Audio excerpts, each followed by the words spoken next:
Oh,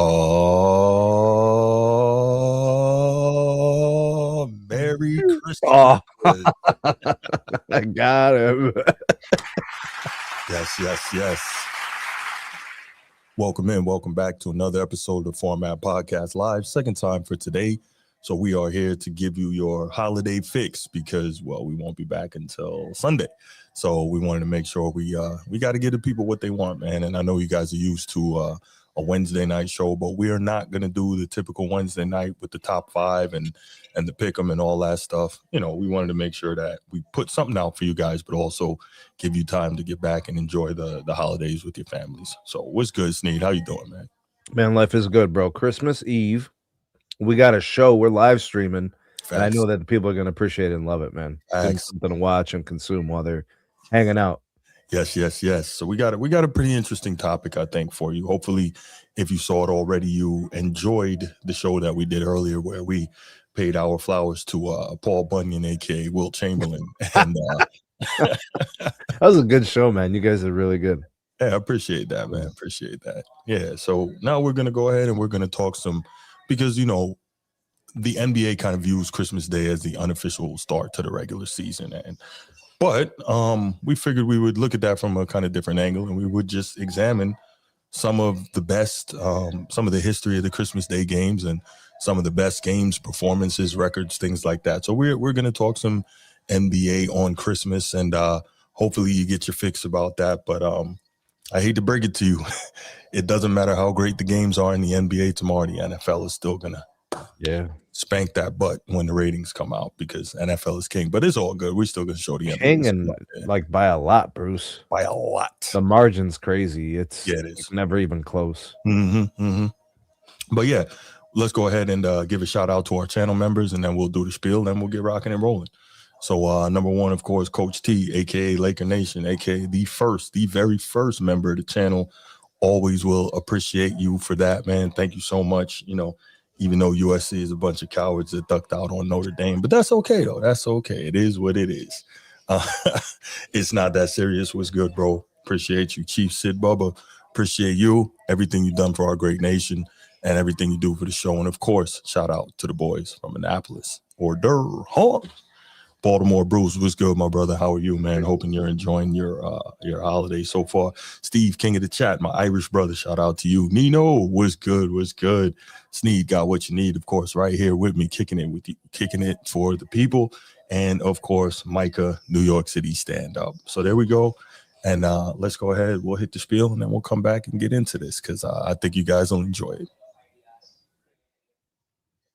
If you're watching here on YouTube, make sure you go ahead, click that subscribe, that like, that notification bell. Make sure you're kept up to date whenever we drop new content on the channel. If you want the audio-only version of the podcast, open up your audio podcast platform, hit the search bar, type in The Format Podcast. We should come right up. If you're enjoying the content, make sure you give us a like, leave us a 5-star review, and drop a comment. All that stuff helps us rise in the algorithm, helps us find more sports fans, helps more sports fans find us. Make sure you write it down, put it in your phone, make a note of it. The Format Podcast is live Sunday mornings at 10 a.m. Eastern. And finally, if you're really and truly enjoying the content we're delivering you, make sure you hit that join button. There's going to be exclusive content here just for you. Hit the button. All right. Okay, y'all. So as I mentioned earlier, our topic for tonight is we're going to talk about the NBA and Christmas, i.e. the Christmas Day games, what we remember about them, the history of them, the greatest performances, the greatest performers. Just show some love to the NBA on Christmas because that is a huge day for the NBA. The NBA knows that. But it is funny as a side note that the NFL saw how much traction there was to be gained on that day and said, yeah, I'll take that. We want some of that. We want a lot of that. Straight devoted, you know. So it is what it is, man. It is what it is. What up, Coach T? Edward, what's the question, man? I cannot remember what the question is you're asking. So we doing calls today, Bruce? We might take a couple. I think we should, bro. I think we got a crew that could recall some good Christmas. I think so too. Yeah, we should definitely do that. And I know Eddie's gonna call for whatever he started with off the rip. He broke the seal. Yeah, I don't know what he's talking about, man. He broke the seal. Oh man. What up, Be Ready Sports Podcast, Coach T? Nope, I'm not a hater, man. I tell it how it is. I give you the evidence. You just don't want to accept it, but that's okay. Anyway, let's go ahead and let's get started. Edward, when you're ready, man, just put the question in the chat because I do not remember what it is you tell me. There's a lot of questions, bro. I know. And I don't know what he's telling me to ask you, but let's do it this way. Let's give a little bit of history because you know that's my thing, wax museum and all that. By the way, speaking of history, real quick, check out this book I got, Sneed. The Ultimate History Buff Challenge. Sheesh, man. That is right up your alley, bro. It is. Yeah. You'll be in that book for days, probably. Yeah, my son and I are going to have some fun with that, so I'm looking forward to it. But anyway, speaking of history, when it comes to the NBA and Christmas Day, I didn't realize how long they've been doing the Christmas Day games. I was really shocked about that. So apparently this is the 75th, tomorrow marks the 78th edition of this. I didn't know they've been doing this long. So apparently the tradition began in 1947 during the league's second season. That was before it was even known as the NBA. That was known as the Basketball Association of America. The very first game featured the New York Knicks defeating the Providence Steamrollers 89-75 at Madison Square Garden. Who knew? Holy sh! You said I had no idea. Steamrollers? What the hell? Hey, man. That's why you do your research so you can learn. Right. Yeah. Damn. All right. As the Lakers at the time? Well, the Lakers were in Minneapolis at the time. Minneapolis Lakers? Okay, gotcha. Yeah, George Mikan and all that. Yeah. Mm-hmm. Okay. Edward, don't try to move the goalpost now. That wasn't the question you asked earlier. Now he's trying to switch it up. Earlier, he was arguing with Transformer and I, saying that because the NFL games tomorrow aren't going to be that good and likely not that competitive, he believes that the NBA is going to get better ratings than the NFL. And I'm like, it doesn't matter. It's the NFL versus the NBA. That's not. Bro, you ever seen the ratings on the games in London that are at 9 a.m.? Mm-hmm. They get views, bro. Mm-hmm. That's early. Yeah, he doesn't. People get still in church. Yeah, exactly. People got the sound down, or they got a Bluetooth in their ear. They're watching it in church on their phone. Football on your phone. But yeah, so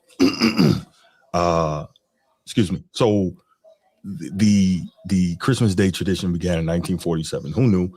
And since then, the NBA has played on Christmas every year except for 1998 due to a lockout.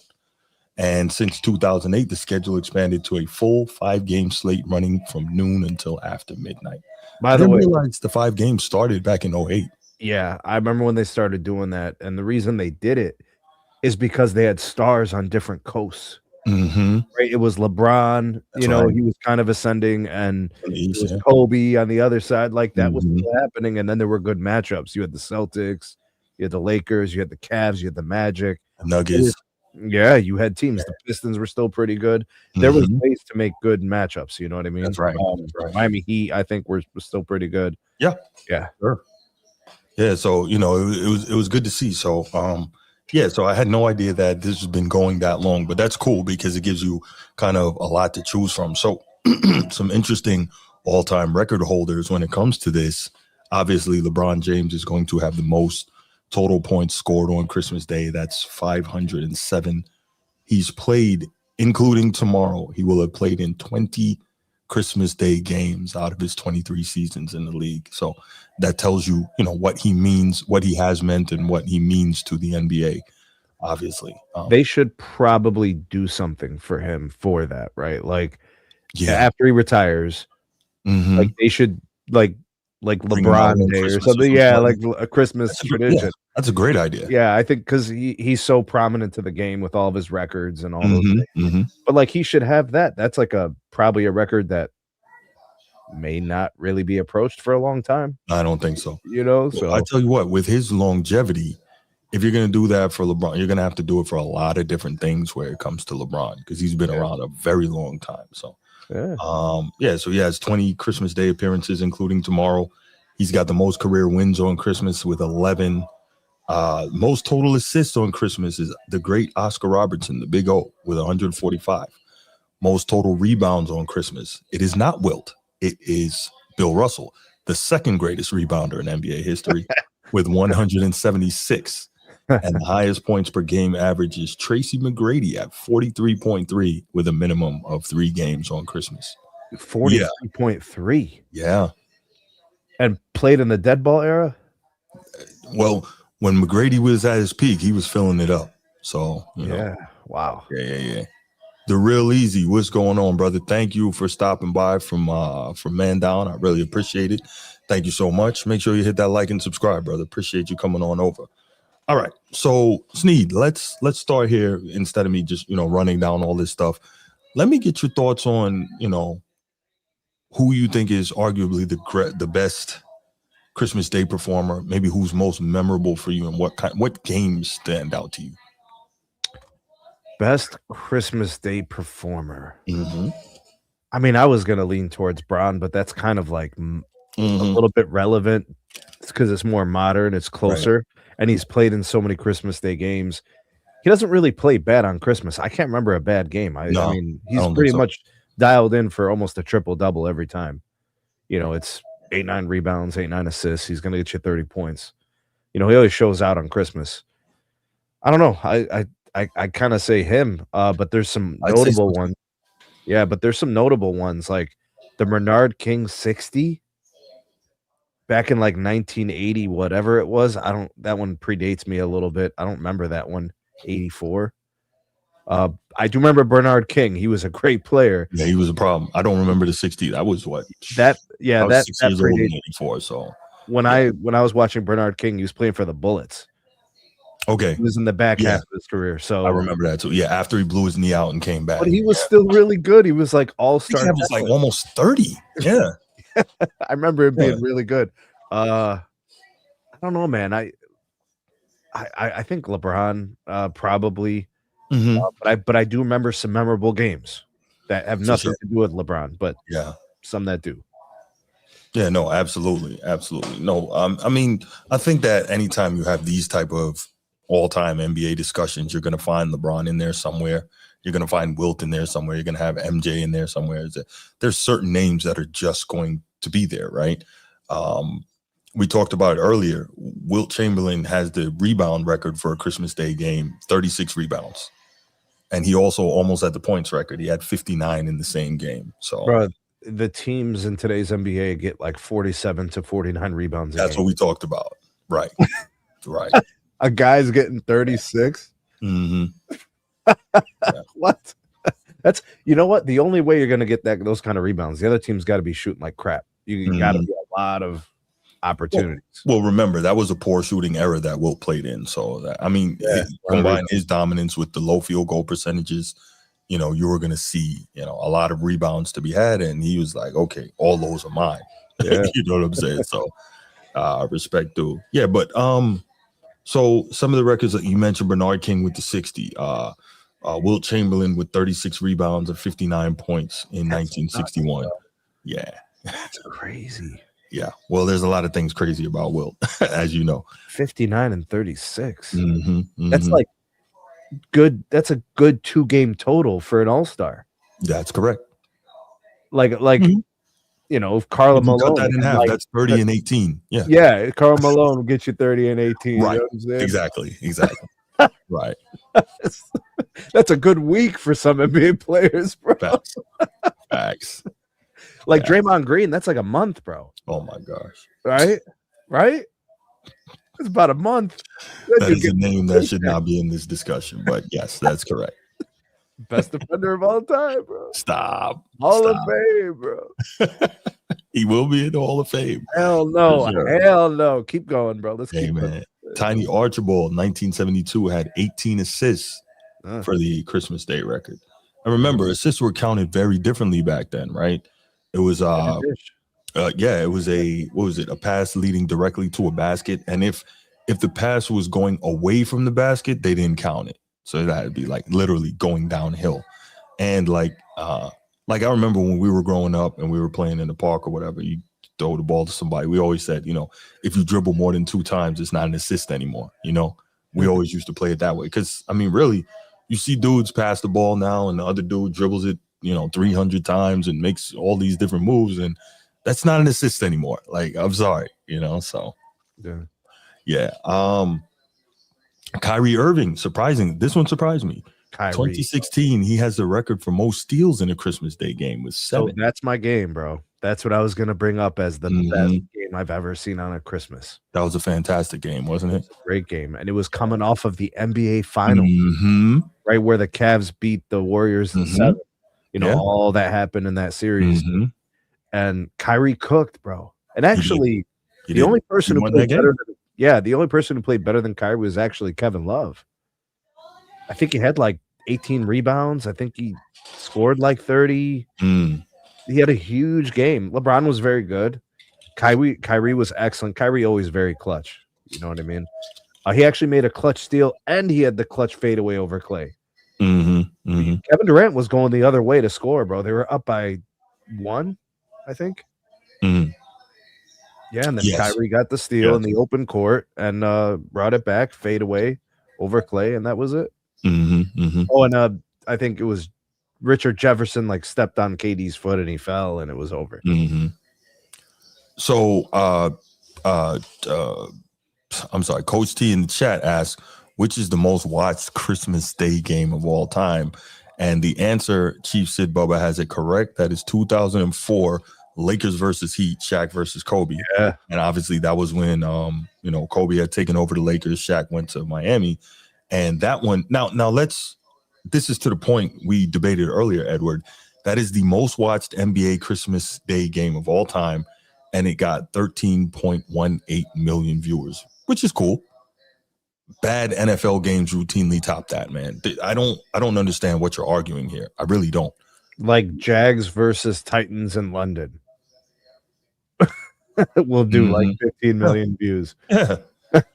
So, I mean, that's no slight on the NBA. Like, I'm not sure what you don't get. At the end of the day, the NFL is always going to monkey stomp the NBA in terms of viewership.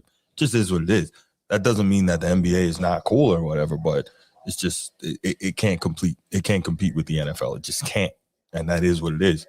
But yeah, that was the most watched game. What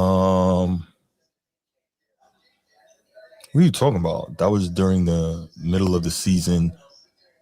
How is that during the middle of the season? That was a Christmas Day game. What are you? You know what? All right. So anyway, let's talk a little bit about it. Sneed, you had your top Christmas game of all time as that 2016 Warriors Cavs finals rematch. What stood out so much about that game for you? Competition. My goodness, bro. It had the vibes, like the carryover vibes from the NBA finals. There was a heightened sense of fierceness, right? Ferocity, if you will. Yeah. Both teams wanted to win badly. Kevin Durant was new to the team, right? So he wanted to make it work, and obviously they wanted to win. They wanted to show that they were the team that was going to win the finals. We'll see you in June, kind of deal. I just, and that's what I remember from when I was a kid, Bruce, about the NBA was there was a lot of competition. Yeah. Guys wanted to knock each other off. If this person was viewed as the best, the other person had a problem with that. You know what I'm saying? Like, so if it was a showdown between Patrick Ewing and Shaquille O'Neal, or Hakeem and Shaquille O'Neal, or whatever, that's when I think about the 90s, Bruce, I think about competition. Yeah. And we were getting some of that, bro, when it was Golden State and Cleveland. Yeah. I can agree. Yeah. Yeah, no. And it didn't hurt that it was, as you mentioned, just a tremendous game, right down to the wire. And then you see, Kyrie making the tremendous shot to get the dub at the end of that thing. They had stars. They had star power on those rosters, Bruce. Sure. You had Kevin Durant. You had Steph Curry. You had Clay. People forget. Clay was that dude, a very good defender and an elite offensive weapon. Curry, obviously special. Kevin Durant, I mean, come on, bro. Like 7 feet, the dude's got anywhere in the arena he can hit a shot. So you got that team, and then you've got Kevin Love, Kyrie Irving, LeBron. Like, it was just stacked. Yeah, no, absolutely. And that was a great one, but I would say for me, it would be the Heat and the Lakers in 2004, obviously after, the split between Shaq and Kobe. Kobe going out there scoring 42 in that game, but the Heat winning in overtime like that was a tough one because Kobe wanted so badly to win that game because the whole thing was, and you still got some idiots out there saying Shaq carried Kobe and all this foolishness, but we got to say it time and time again. If not for Kobe and his heroics, the Lakers don't even make it out of the West most of those years when the West was so brutal. So I get it. Shaq was great. The Heat were much better though. Say again. The Heat roster was better constructed.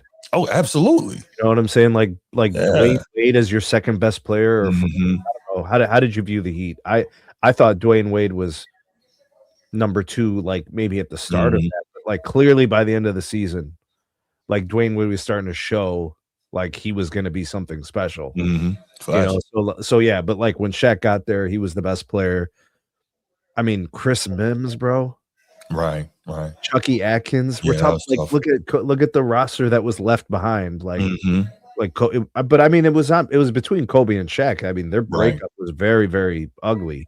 Ugly in public, yeah, for sure. But like Kobe dropped 42. He was not going to be denied, and he did what the mama does, right? So it was one of those things. Larry Bird, good stuff. Say again. What did Shaq do in that game? What was 4 points? I don't think he dominated. Like, I'm sure he played well. He fouled out. Shaq fouled out. So he only played 39 minutes, which means he probably fouled out somewhere with a few minutes left in the game, maybe. Yeah. Maybe the last 4 or 5 minutes. Yo, shout out to Christian Laettner, who was on that roster. 3 blocks. Say again. Christian Laettner was on that roster for the Heat. He was. Antoine Walker. Yeah. Gary Payton. Yeah. Alonzo Mourning. That team was loaded. Think about anytime you got Shaq as your starting center and Zoe coming off the bench, like that's pretty. Yeah. Not a lot getting to the rim. I mean, this was the team that eventually became the championship team, right? Like, yeah, with a couple of modifications or whatever when they got to 06. Woodage, no. D Wade, I don't believe has the most wins on Christmas Day. I believe it's LeBron with 11. So, I mean, obviously he's going to share some of those with Wade, but yeah. So that Heat versus Lakers in 04, I thought was an awesome game. But also for me was the Lakers and the Celtics in 2008, which was obviously a rematch of the NBA Finals. I don't like the fact that the Lakers beat the Celtics in that game, snapping their 19-game winning streak. But, Kobe obviously he wasn't going to lose in the finals. And then, first time he sees him again, he wasn't just going to roll over. You know how that guy gets down. I mean, Kobe definitely hated the Celtics, bro. He really embraced that hatred. Hey, man, just saying. No doubt. But you know what's funny about that? He had a tremendous amount of respect for the great Mr. Russell, though. Yeah. I mean, I think everybody can acknowledge how important he was to the game. Yeah, for sure.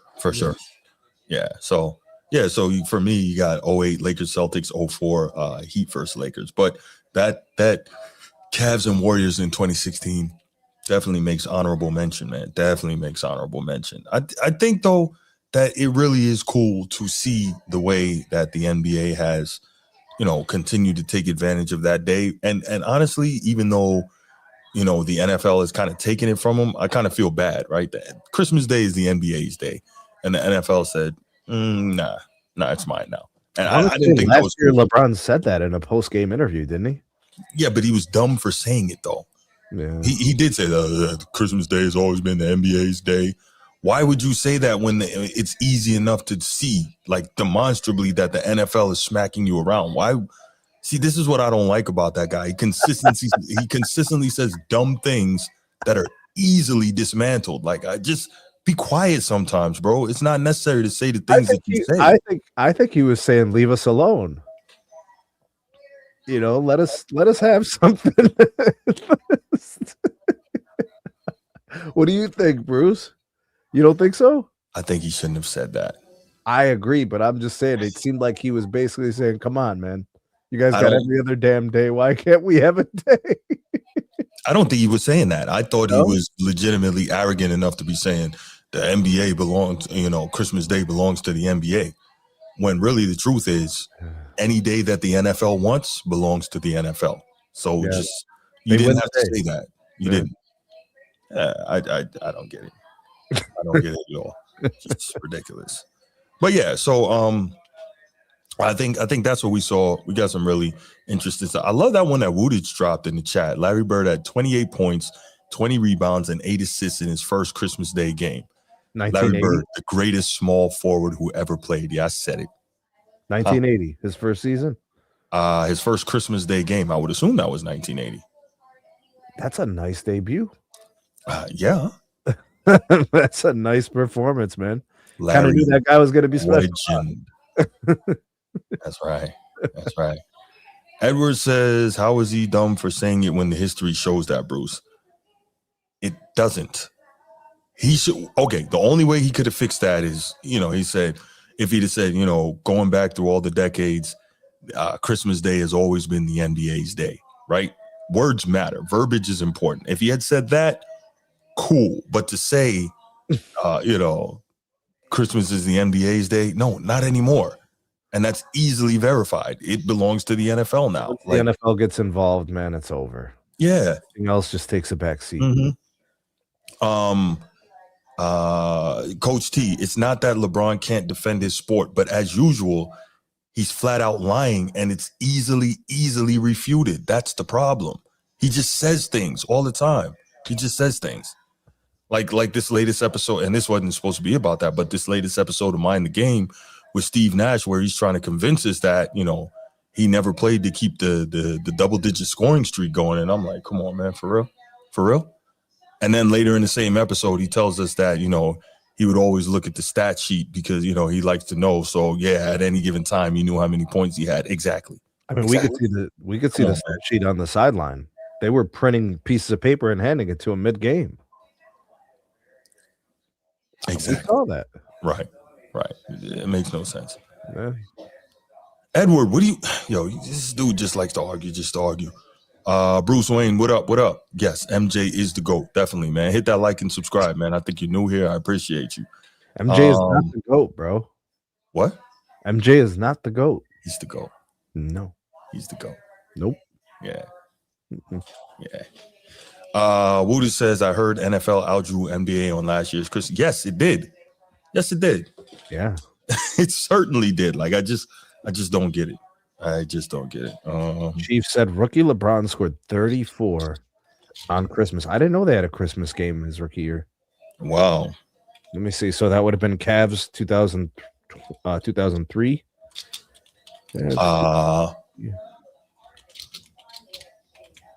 Who would they have played? The Orlando Magic. Yeah. Against the 8-22 Magic versus the 9-20 Cleveland Cavaliers. Yeah, I don't. I think was Dwight drafted in 03 or 04? I think 04. 04. Yeah. Okay, so LeBron. Yeah, because 03 was LeBron's draft. So yeah, 04. LeBron scored 34. He had 6 dimes. He had 8 turnovers. Carlos Boozer had 19 rebounds. Right. Drew Gooden, who eventually became LeBron's teammate, had 10 rebounds. T-Mac dropped 41. There you go. Yeah, that boy good. Right. Okay, so let me put this to bed, right? Edward and whoever else wants to make this ridiculous argument. Last year, and this is U.S. viewers alone, the NBA averaged 5.25 million viewers across its 5 games on ABC and ESPN, right? Okay. On Netflix, it's 2 games, right? 2 games on Netflix last Christmas. The NFL averaged 24.2 million viewers. And that's on a paid service. That's on a subscription service. That's not even a subscription network TV. That's right. So that should make the numbers lower. Yet they lap the NBA by roughly a factor of 5. Can we please? Nobody's taking shots at the NBA. I know a lot of people love the NBA. I love the NBA.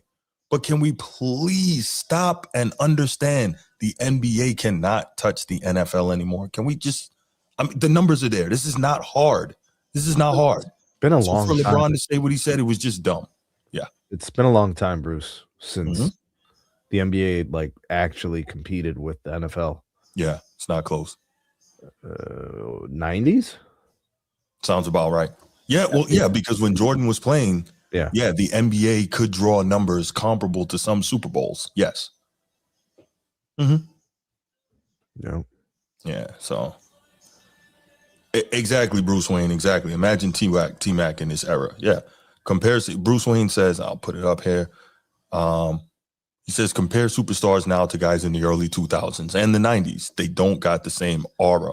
And that's true. That's true. So, I mean, I can't comment or speculate on something like aura. How do I measure aura? No, it's not measurable, but it's that feeling you get, and that feeling that makes you want to watch. It's different. It's definitely different. I mean, that's what I was feeling when I was watching the Thunder and the Pacers in the finals. Nah, I wasn't. I was watching that because I needed to watch. I did not feel that the same way. I don't think that was close. I thought it was great. It was a beautiful series. It was a beautiful series with great basketball, yes. I thought the Western Conference semifinals was fantastic between the Nuggets and the Thunder. That was great. It went 7 games. Mm-hmm. The Clippers took the Thunder 7 games. Right. You know, those were amazing. K Soprano, that is an absolute fact. Baron Davis and Starberry would eat in this era. That's a fact. Bruce, listen, we're not saying there's no player today that has aura, man. Y'all gotta stop this, man. Nobody's saying there's no player. We're saying on the whole, it's a different feeling. Think about this, right? For anybody who's old enough to remember, why do we think that when we hear the NBA on NBC song, it feels different? Why do you think they brought that back when the NBA went on to NBC this year after, 30 years, 25 years, whatever? Mm-hmm. Why do you think they brought that song back? That should answer your question right there. No, they're trying to win back the old heads, bro. The old heads have diverged. They're completely disconnected from this generation of the NBA, and they want to get them back. But it's also the aura, right? You're old enough to know when you hear that song, doesn't it give you a feeling? I know it does for me. When does. I hear that song, it does, but I had those same feelings last year when I watched the playoffs. Nah, I can't say that. Now, don't get me wrong. Because your Celtics weren't doing anything, bro. See, this is you better start keeping it real, Bruce. That's not why. I swear, Sneed. Don't get me wrong. It hurt to see them go out like that, no doubt. But and I said it on this show that the playoff run last year was fantastic. I agree. So no question about it. And I've been telling other people who kind of don't that I'm cool with in my friend circle who don't feel the modern NBA. I'm like, nah, y'all got to watch the playoffs. These playoffs are good.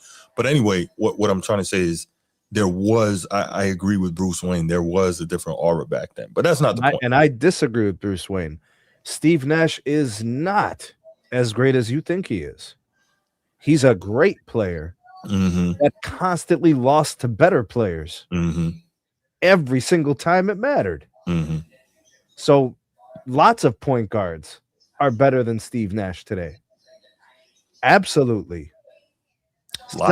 Several guards are better than Steve Nash. Okay. Well, I wouldn't compare Steve Nash to a 2-guard anyway. I would just keep it. But how do I there's few true point guards now. I get you. Darius Garland is a more complete offensive player than Steve Nash. Because he can go into the post? Darius Garland? Yeah. No, because he can shoot the 3 at volume. He can make a good last year. This year he's kind of down, but Nash was a 40, 50, 90 guy, so but he didn't have volume when it came to the 3. Most of what he did that was special was involving pick and roll. Most of it had to do with him and Stoudemire, right? Yeah. Most of it was creating for others. That's one way to do it, though. Yeah, pure point guard. If I want a more complete player, I want somebody who could score too. I can get that. There are players who dished like him and also scored more than 15 a game. I think that's just the way his coach wanted him to play. The way how pure of a shooter he was, he could have scored more. He could have. Because I always say that about Curry too. Is like the way Curry played at the beginning of his career was more like Steve Nash, right? And then they kind of turned him into that Rip Hamilton off the screen. We're just gonna. But even when he won his first MVP, he averaged like 23 a game. Yeah, like 23 and 8, I think. So he was good. But I'm just saying, there's other guys like honestly, I think John Stockton was a better point guard than him, but John Stockton was a real lockdown defender. You know what I'm saying? Steve Nash brought nothing to the table defensively. 100% agree. You know, absolutely. And anytime shit got heavy, bro, he was nowhere to be found. Well, you know, defense is not important. This is what I was told, you know. So, you know, doesn't matter anymore. Well, okay, let's do this. Let's go ahead. Let's open up the phone lines because I would love to hear some of the callers call in and give their thoughts on, you know, performances that stand out to them from Christmas, games that stand out to them from Christmas, teams, what have you.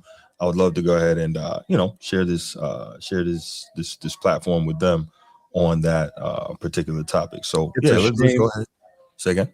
It's a shame we never got a Kobe against the New York Knicks on Christmas, you know, at Madison Square Garden. Why didn't we ever get that, bro? Because I think probably the Knicks were in a bad stretch at that point until Melo got there. But that's what I'm saying. By the time Melo got there, Kobe was starting to slow down a little bit. Yeah. So, you know. Yeah, give us a call, 904-219-8264, 904-219-8264. We want to hear from you on your thoughts about, you know, standout performances, stuff that sticks out in your memory, what you think is the best game on Christmas, et cetera, et cetera. We want to hear from you on that, and then we'll get out of here and let you enjoy the rest of your night with your loved ones. Guys, who we got? What up, Laker Nation? Coach T. What up? What up, man? What up, your favorite haters?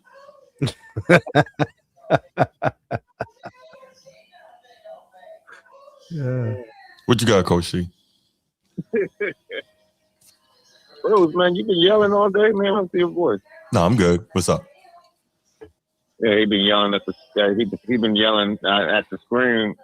He been yelling at the phone all day. You know, we know why. What up? He been yelling for the last 3 days. Bruce, man, calm down, man. The world is still revolving. The world is still moving on, bro. You know, you'll be okay, bro. I'm good, man. I'm good. Trust me. What you got, though? All right. On the topic. What I got is everything Lakers, LA, all day. Okay. We should put a petition. Like every Christmas, we should play the Celtics in LA on Christmas Day. Why does it have to be in LA? So we can put foots in them. Why does it have to be in LA? Well, they can do a home versus home every year. Yeah, just alternate it. Yeah, football. exactly. I would love to. Yeah, we can put foots on them on Christmas in Boston too. Whatever, man. TD Garden? Is that what it is? Yeah, that's what it is. Mm-hmm. TD Garden. Yeah. Now, what was it called when I was a kid? The Garden. It was. It was the Boston Garden before. Boston. Mm-hmm. They tore it down. Christmas Day. I miss the old Boston Garden. I love when Magic and them boys went up there to put the parquet floor, man. The parquet floor. I just didn't like that checkered floor they had. It was disgusting to look at. We still got the parquet floor. That floor is disgusting. Is this what you call for, Coach T? You got the leprechaun at center court. And most beautiful logo in the league. Hey, we got one of those. You got that Domino's pizza box colored checkered floor all over the place, man. Like you want to go play checkers out there in that basketball. Yo, Coach T chose violence today, bro. That's okay. He knows why he chose it. He knows why. Nah, he chose violence 2 days ago. All I did was tell the truth. Bruce won't I told you the truth 6 months ago, but anyway. The way Bruce was coming at me on my phone out of nowhere. The way Bruce was telling truth out of nowhere. Are you gonna do the show? Are you gonna do the show? Are you gonna do the show soon? He's like, yeah, on Friday. And I called and I wanted to tell him I want to be on there so I can give him all this smoke. because he's telling half truths out here, and then he over here, he the one seek violence first. I just want to have just ask one question, and then he just went berserk. And like, bro, if you want beef or something, like, damn, you coming at me foul. I don't understand how it's coming foul to tell the truth, but that's okay though. That's okay. Nah, bro. I'll send Sneed every single one of those text messages. You do that. And you was coming sideways. Nah. Greatest Christmas Day ever. The best rivalry in sports. Lakers Celtics. Mm-hmm. Once LeBron leaves. Oh wow. Yeah, I'm okay with that. Yeah, when LeBron leaves. I would love to see that rivalry. Certain games should debut on marquee days. It shouldn't come on a random Tuesday. Now that I can agree with. I agree with that. Lakers Celtics, Christmas Day, Knicks Heat, Knicks Heat on a Christmas Day or New Year's Day. Right. You know, have those big rivalry games like that. Because that's a good point. Because that's what people will. The real NBA fans will tune in for that. I agree. But I think Cooper though, Flag versus Derek Queen. I think Brucey will tune into that game. Mm-hmm. Yeah. Wemby versus SGA Christmas Day. You'll get a lot of views. Yeah, I don't think they care about the purists though. Honestly, I really don't. Yeah, but you should take an opportunity to really display the young talent, right? The ones that are, kind of approaching that point in their careers where they want to be seen. Ain't gonna play forever. Mm-hmm. Mm-hmm. But Bernard King does have the greatest scoring, but they lost that game. And I looked it up. They played the Nets. They lost it 120 to 114. Mm-hmm. And Shaq fouled out because every time somebody was coming down the lane to dunk on him, he fouled the shit out of him. Because he made that comment the day before in a press conference about the game. He was like, "There ain't gonna be no dunk." No dunk. Right. And every time Kobe and Lamar Odom or somebody come down the lane to boom, he fouled shit out of him. Mm-hmm. As he should. Now, if only Shaq was in shape. If only he came into that season in shape. Well, he did get in better shape because Pat Riley don't play that. He was. Pat Riley has all the weigh-ins and body fats, and I thought he admitted it. I thought he admitted he was like 345. Orlando Magic weight. Yeah, he lost a lot because Pat Riley will not let you play if you're not in condition. He doesn't do that. He dropped down to what, 320? I mean, that's the beginning of LA. I think he was slim down. Yeah, because remember he had got up to like 380 at his peak in LA. So, bro, Shaq faded so fast, bro. His career just faded. Mm-hmm. But yeah, I'm on this call for 7 minutes. We ain't even discussed nothing about Christmas Day. Besides the Lakers Celtics, so they put foots in them. Mm-hmm. The Heat has the all-time record with winning percentage on Christmas Day is the Miami Heat. I think Dwayne Wade has a lot to do with that. Wade County. The Knicks, even though the Knicks played the most games, but they have a losing record on Christmas Day. Mm-hmm. But I think they're going to be on there a lot more. I think going forward, you're going to see a lot of OKC and San Antonio on Christmas Day. For sure, yeah. Because of SGA and Wemby. Mm-hmm. I just wish they quit playing the Joker on Christmas Day, and I'm just kind of looking at that one. You going to piss off Edward. Don't do that. Joker's literally like the face of the league. It's anytime anybody talks about the NBA, they're talking about Joker. He's a daily triple double. I don't hate the Joker. It's just if Jamal Murray's not playing. Aaron Gordon's not playing. They're to me.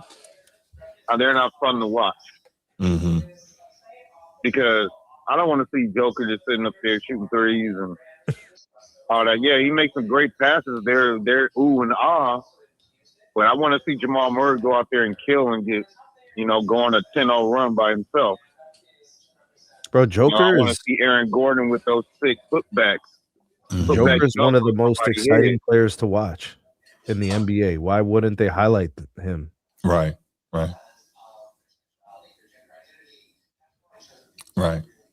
What did you say, Sneak? Joker is one of the most exciting players to watch in the NBA. To me, it's windy. It's windy now because he be blocking shots out of nowhere. No, I agree. I just said one of. I'm not going to say he's the most or anything. Mm-hmm. That's objective, or that's subjective. But yeah, I would say Wemby's up there too. I think people want to see what that kid's about. I mean, he's a unique, but they need physical gift. Are they featuring Toronto tomorrow? No. Toronto? No. Cavs and Knicks open at noon. Yeah. I didn't look at the game. Yeah. Cavs and Knicks open at noon. Thunder and Spurs play tomorrow. Yeah, and then I think the Lakers are the evening game, aren't they? They're probably like the evening primetime game. Yep, they're the 8 p.m. against the Rockets. Mavs Warriors at 5. Yeah. I mean, the games I want to see, honestly, Coach T, I want to see the Cavs Knicks. I'm going to watch the Spurs Thunder. Mm-hmm. And those are the must-see games for me, those two. Anything after that is extra, and I don't even really care that much. Right. Is Luka going to be back for the Lakers? Mm-mm. No? Not that I know of. I didn't hear that anyway. I don't think so. But the way Austin Reeves played last night, he might need to tape up whatever's hurting and get back out there. Because Austin Reeves strapped the dog pan last night. Yeah, and I'm not going to stay up till 1 a.m. to watch Timberwolves versus Nuggets. Not at all. With that, no. I know somebody who will. Real quick, one thing I want to say before I let it go, which is I think this is what the NBA needs a lot more of, even though it's annoying, is how Dylan Brooks, every time he plays, they plays against LeBron, he is going at him like he's a superstar himself. Like his best game this season has come against LeBron James. You know why? Like he's going at him. Like he's. But do you know why he's going at him? You know what? You're not bound. I guess you don't like him because he's old. He wouldn't have did this 10 years ago. They're taking advantage of LeBron being old. Then LeBron shouldn't be there anymore. That's his choice. Yeah, LeBron would have body bagged him 10 years ago. Yeah. All right, Coach T, man, I'm going to let you go. Take this other call because I know Edward's trying to get in here. Yeah, I know Edward's ready to come. Edward's coming for you with a hot pitch. Hey man, I'm gonna connect. I got you Friday. I want you to send me the link though. Yeah. I'll let you know if I'm still doing that. I'm not ducking that smoke. Yeah. All right, Coach T. Appreciate you, Coach T.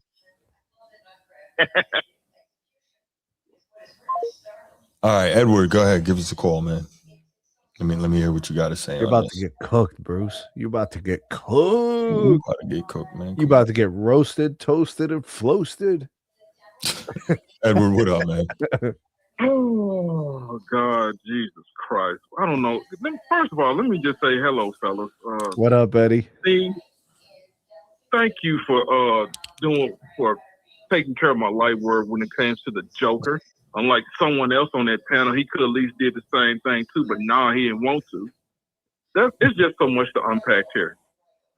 Let me say this for me. This is for me. My favorite Christmas game was Joker 2023. Right. Okay, now y'all being funny, so y'all need to chill. He had a great game in 23. That was the year they won the finals. No. Hold on. Why does it sound like somebody got YouTube on in the background? It sound like I'm hearing echo of me talking. No, you good. Oh, okay.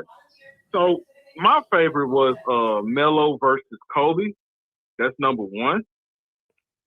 That game they played, I think it was in the Garden, or it was in LA. I can't not remember. I know it was that one, number one. My second one was when T-Mac versus Bron. That was a good one too. And the last one was hello, can you hear me? Yeah, go ahead. Oh, okay. And then my last one was it was the Boston Celtics with Kyrie. I forgot who they played. He put on a show with that one because I had an issue with rank the KD and Curry and Clay going against the Cavs with LeBron, Kevin So Love, what would and Kyrie. that would have been like 2018, 2019? Yeah, somewhere around that one. I think with the Kyrie. We talk about the Kyrie when he played in Boston. Remember that game? You know what game I'm talking about, Bruce? Yeah, I know the one. 2018. Yeah, that one. But those are my three favorite Christmas games. But so tomorrow, I'm not. It's just so much to unpack here. We're not even going to get into the NFL, NBA. No, I was just about to say, hold on. Go ahead. Since you said don't explain your point for you. Go ahead, tell it. And don't move the goalpost now. No. Hold on. Bruce, let me just say this. Bruce and my brother Transformer, Jesus Christ, I'm gonna kill him. I'm gonna get on him. He drunk that Kool-Aid. they told the truth? Right. Yeah, y'all told the truth on it. Yes, I appreciate y'all explaining that to me. But however, Sneak, 3 NFL games coming on tomorrow. You know what they are, right? Yeah. Are any of those 3 NFL games going to be excitement just as we got NBA games tomorrow? I want to hear you, Bruce. You don't say nothing. Wait, are we talking about viewership or excitement? Excitement. Okay, excitement is personal and completely subjective. Ratings and viewership is objective. Those are 2 different things. I give you that. But we are going to realize that, okay, it's going to be some critics talked about these 3 NFL games. You know why, right? Why is that? Okay, we already know Cowboys are going to be must-watch TV because that's America's team. We know about that. But they're out of the playoffs, though. Thank you for proving them. They out of the playoffs, but they still going to be watched, though. That's number one. That's the first. Right. Okay. The second game is the Lions versus the Minnesota Vikings. That has playoff implications. Yeah, they on thin line. They like on thin ice right now with what they got. Okay, so game 1 is a rivalry, interdivision rivalry. Game 2 is interdivision rivalry, and then game 3 is also an interdivision rivalry. But Mahomes is out, and they have the playoffs. Yeah, and the Kansas City Chiefs. But Denver is not. Yeah, Denver is going to be playing for the division. Okay, they're going to be playing. They're going to win. They're going against a third-string backup quarterback. And possibly the number 1 overall seed in the AFC. And they also going against a backup quarterback. They playing AAU football. It's the NFL. It doesn't matter. I get it, Bruce. Okay, that's true and all. But I also said, but it's going to be critics and talked about how they're like, dang, these games were boring. I don't think there's a guarantee that any of those games are boring. How come? Cowboys and Commanders, there's a lot of pride. It's a conference game, right? It's a divisional game. Same thing with the Lions and Vikings. The one that's kind of touchy is if the Broncos defense gets going early, that can get pretty ugly.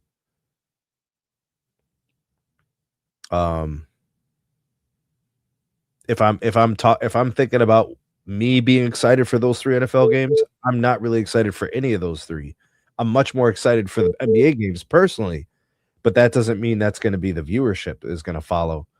Those 3 NFL games will 5x all 5 of the NBA games combined. Don't know why it's so hard to admit that.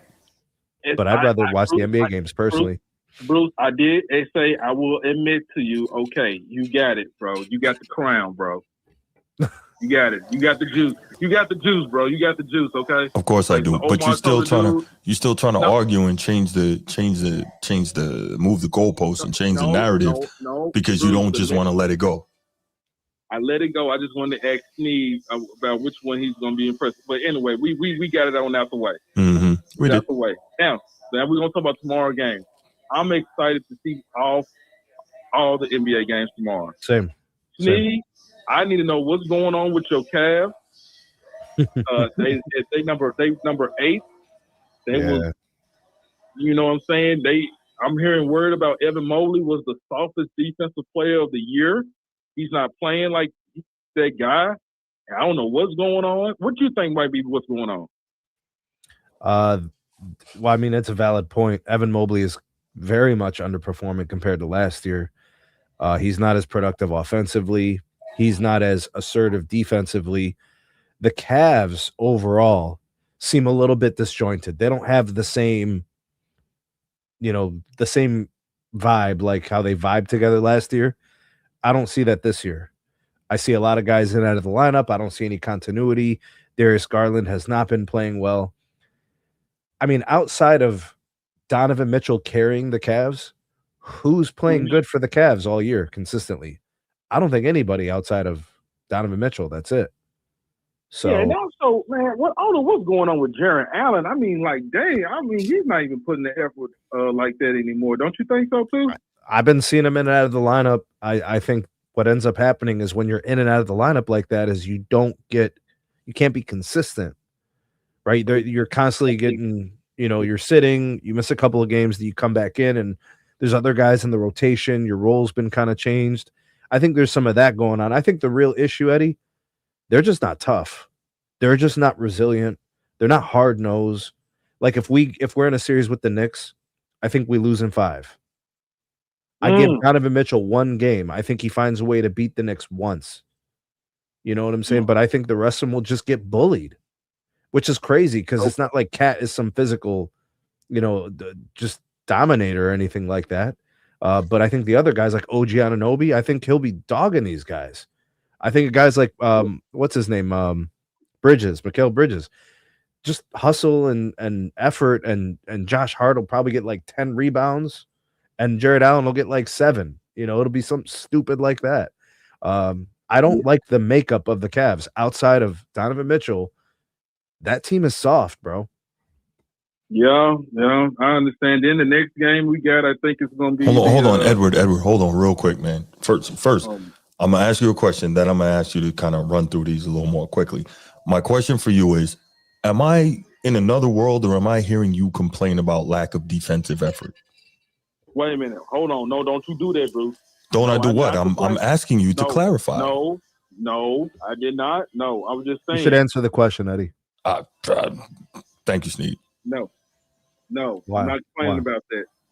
I was not complaining. I was not saying nothing. I don't know where they come from. I wasn't even because that's what it sounded like. That's why I was trying to clarify. But go ahead. Okay, I wasn't prepared for that question. But anyway, let's keep going. You had to be prepared for a simple yes or no question, Edward.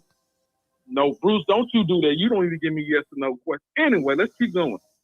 I want to see what Cooper Flag gonna look like. He's been improving. He's been getting well since Jason Kidd take him off the point.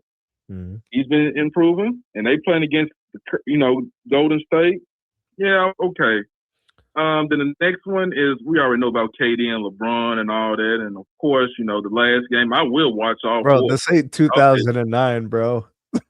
Like KD and LeBron, this is not 2009. Yeah, I'm saying we are. I know. I mean, it's whatever, man. Those guys, okay, whatever. But the last one we got the Denver Nuggets in Minnesota. We'll be watching that one too. Bruce. Of course, you'll be watching that one for obvious reasons. We got okay, Bruce. You know what? I'm gonna talk to you offline. I'm gonna let somebody else call in. Make sure y'all get the likes and subscribe for my brother and Bruce as well and Sneed. But. Y'all, Bruce, you try to be you, man. You really try to be you, all right? I'm always me, brother. I'm always me. All right, man. Water, bro. Water. Hey, we'll see. So the Denver Nuggets lost the last game. Close. Yeah. Real close. Yeah. And they lost Cam Johnson to a knee injury, dude. That could be tough. Remember, that was the trade to the Nets. They brought in Cam Johnson. They traded Michael Porter Jr. Yeah. That changes some things, you know. That's tough. Tough loss. Yeah, for sure. Caller from California. I saw your number, 562 area code. Call us back. Not sure who that was. California. But yeah. I kind of got to give it to Eddie, though, bro. I'm kind of more interested in the NBA games, personally.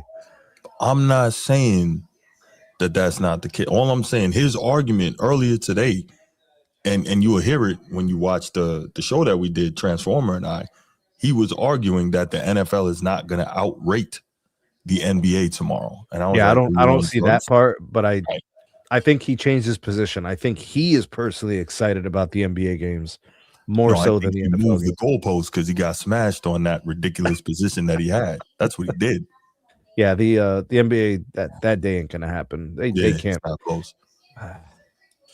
Bro, there's 18 weeks in an NFL season. Every game has gravity, bro. Yeah, for sure. And people paid, high prices for those season tickets. It's not, 1 of 41. Exactly. So, all right. Well, we are going to leave it right there. Looks like a call from California. Sorry, I missed you. Try back with us next time. Sneed and I, we're going to let you go and enjoy the rest of your evening with your families for the holiday season.